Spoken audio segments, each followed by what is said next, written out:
এই হলো সৌদি আরবের সবচেয়ে বেস্ট হোটেল। সো এর অপোজিটে 34 তলা ওলেয়া টাওয়ার ভবন, তার সমান পাশে আমরা সবাই দাঁড়ানো। আমাদের সুপারভাইজার খুব ভালো মানুষ, তার জন্য সবাই দোয়া করবেন।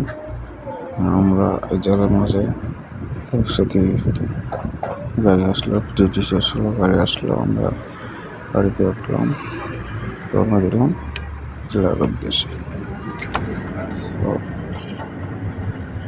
এখানে 4টি জেলার মানুষ আমরা একসাথে ডিউটি করি। সেই জায়গার মাঝে আমরা সবাই সহপাঠী 18 জন। সো লেটস গো, সবাই দেখুন ভিডিওটুকু শেষ পর্যন্ত। সৌদি আরব প্রত্যেকটা রুটেই অনেক সুন্দর, পঁচিশ টাকার